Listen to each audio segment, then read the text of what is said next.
Bonjour, bienvenue, welcome guys dans cette vidéo. Les amis, j'espère que vous allez bien. Les gars, le Barça continue sur sa lancée. Les Catalans sont dans la continuité du match qu'ils avaient réalisé face à Valence. Ils confirment leur bonne forme du moment en battant l'Atlético Bilbao 2-1. On commence par la compo des deux équipes. Un seul changement dans le 11 du Barça avec la titularisation de Pedri qui prend la place de Casado. Du côté de Bilbao, on retrouve en attaque les frères Williams accompagnés de Berenguer.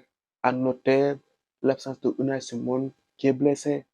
Les amis, dans le premier acte, j'ai vu un match assez ouvert, assez animé, avec deux équipes qui ont eu la volonté de jouer. Encore une fois, j'ai trouvé très intéressant Rafinha et Lamine Yamal. On dirait que le fait de jouer au milieu a libéré le Brésilien. Au milieu, il y a plus de densité, mais j'ai l'impression qu'il a beaucoup plus de latitude. Quand il a le ballon, il a plus le temps de faire ce qu'il veut. Sur ce match, il a plusieurs fois servi ses partenaires, notamment Lewandowski. Et même lorsque Ferran Torres est sorti, il a été décalé sur le côté gauche. Il a continué à amener du danger. Ce soir, il a été le meilleur catalan. L'homme du match, à mon avis, c'est lui. Quant à Lamine Yamal, cette saison, j'ai l'impression qu'il a plus de puissance. Il a pris quelques muscles.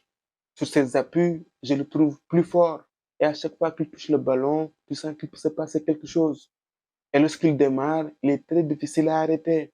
Il a ouvert le score un peu à la Robben.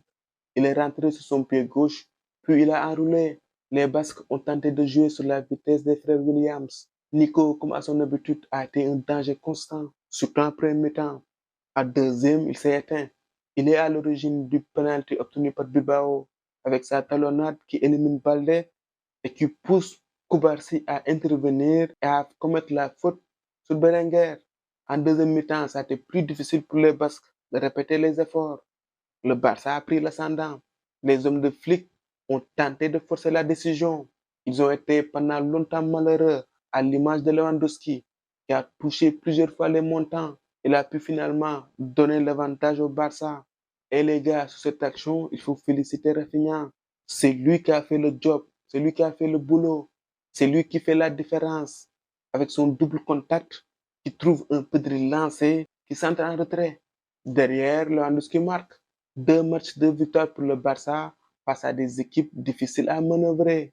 Une victoire à l'extérieur face à Valence et une victoire à domicile face à Bilbao. On sait l'importance de ce genre de rencontre. En Liga, la différence se fait sur ces matchs. Le Barça a très bien négocié ces deux rendez-vous. C'est peut-être un peu très tôt de parler de l'effet flic, mais les gars, je vois un Barça en confiance, je vois un Barça libéré à l'image de Rafinha. Les amis, avant de conclure, je vais un peu m'attarder sur l'actualité marquante de cette semaine, le départ de Gundogan. Les gars, je vais être cru, je vais être franc. Le départ de Gundogan met à nu une nouvelle fois la situation économique compliquée du Barça.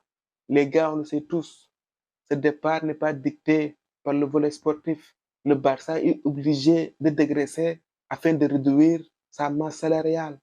C'est ce qui explique aussi les départs des deux Joao, Cancelo et Félix.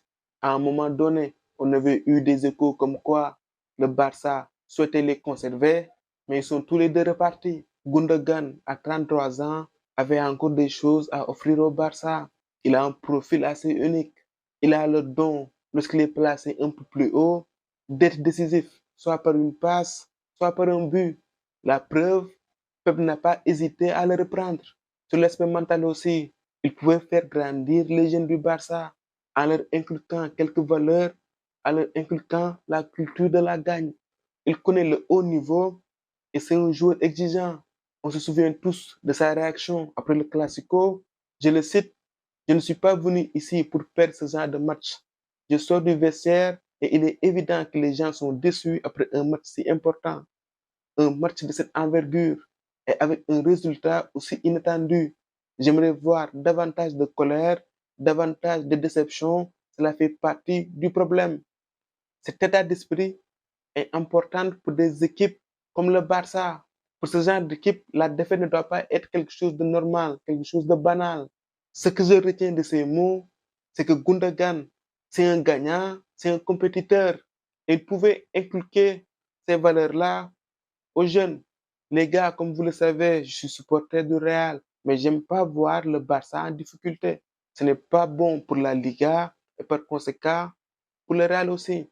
Bien évidemment, je veux battre le Barça autant que possible, mais je veux que le Real affronte un Barça compétitif. Espérons que toutes ces manœuvres entamées par la direction puissent redonner une belle santé financière au Barça. Si on veut être optimiste, on peut se dire que le Barça a rajeuni son milieu avec des joueurs relativement jeunes qui, pour certains, ont confirmé, pour d'autres, ont du potentiel.